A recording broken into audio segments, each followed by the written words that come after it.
pemotongan baru dan perlu jadi perhatian untuk Anda semua, yakni tarif baru PPh pasal 21 yang berlaku mulai 1 Januari 2024.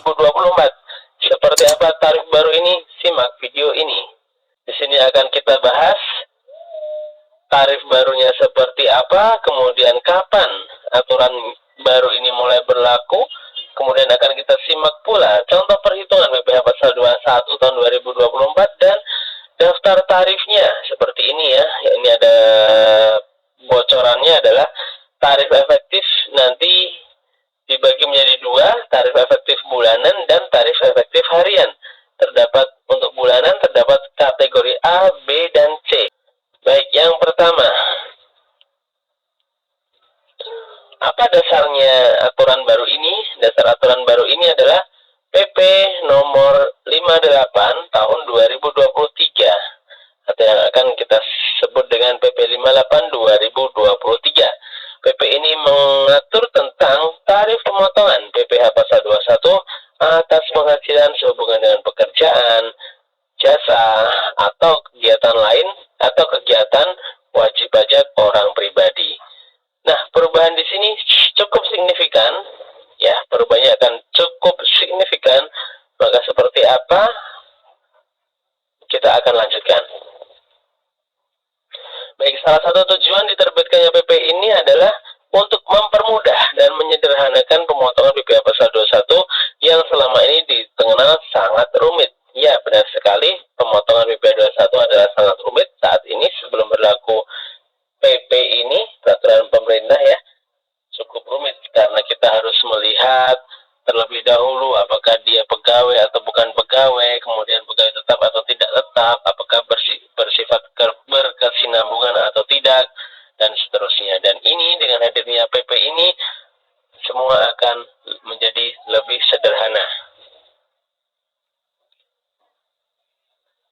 Adapun PP 58 ini cukup singkat, yakni ketentuan umum, tarif pemotongan, dan ketentuan penutupnya. Baik, kapan PP 58 2023 ini mulai berlaku? Aturan ini mulai berlaku pada 1 Januari 2024.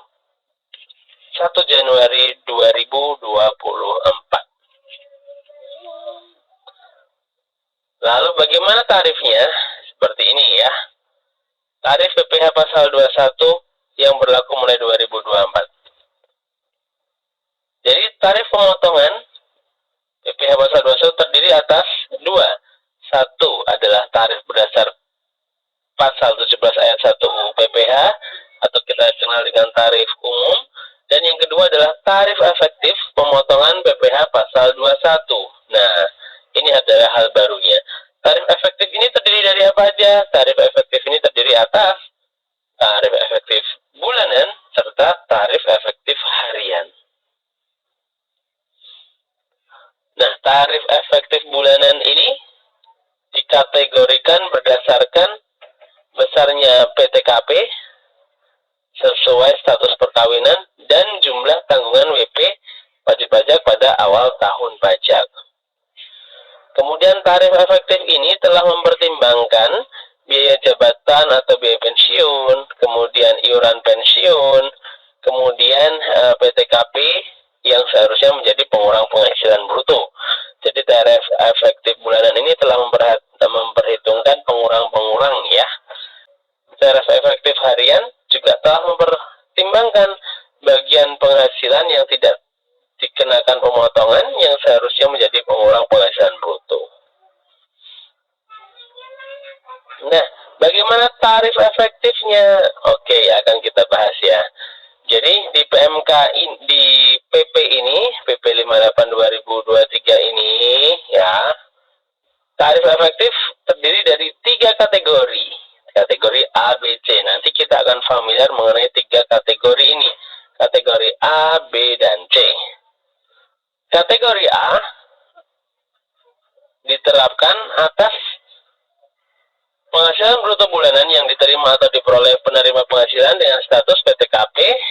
Ini jadi yang dilihat adalah status PTKP-nya. Jika PTKP-nya tidak kawin tanpa tanggungan atau TK0 masuk A. Kemudian jika tidak kawin namun punya tanggungan 1 orang masuk ke kategori A, dan jika kawin tanpa tanggungan masuk A juga. Kemudian ada kategori B. Yang kategori B ini adalah berlaku untuk ini yang PTKP-nya ada 4 jenis ini, yakni TK2, TK3, kemudian K1 dan K2.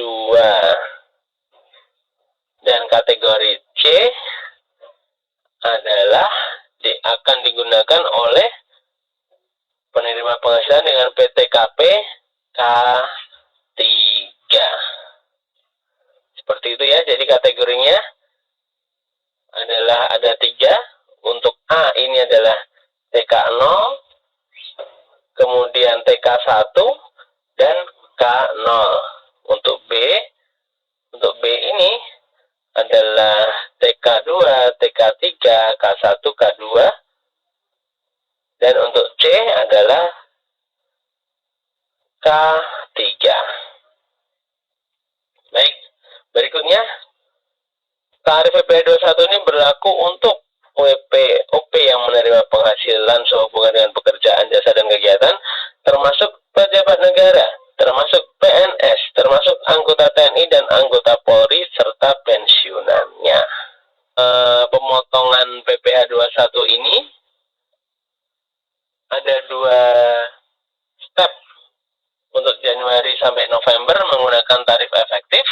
Lalu untuk Desember, ya, untuk tarif Desember tetap menggunakan PPh pasal 17 ayat 1. Ini ya, langkahnya 2. Nanti akan kita bahas tersendiri, namun pada prinsipnya untuk Januari sampai November langsung menggunakan tarif efektif. Kemudian untuk Desember dicari terlebih dahulu PPh atas pegawai ini, ya, misal ini contohnya adalah dicari lebih dahulu PPh setahunnya sekian, kemudian sudah dipotong berapa, dicari selisihnya. Nah, ini selisihnya ini tinggal dibayar. Dan berikutnya daftar tarif efektif PPh pasal 21 mulai 1 Januari 2024. Nah, ini dia daftar tarifnya. Yang pertama, tarif efektif. Oke, sebentar kita lihat daftar tarifnya ya. Yang pertama adalah di sini tarif efektif untuk kategori A. Ini dia tarif efektif bulanan untuk kategori A. Ini ada 1, 2, ada 3 kolom ya. Anda sebagai pemotong, sebagai dari sisi perusahaan, perlu melihat penghasilan bulanannya pegawai. Seperti ini, jika 0 sampai dengan 5,4 juta, maka tarifnya 0%. Untuk lebih dari 5,4 sampai dengan 5650, tarifnya 0,25%. Begitu seterusnya ya.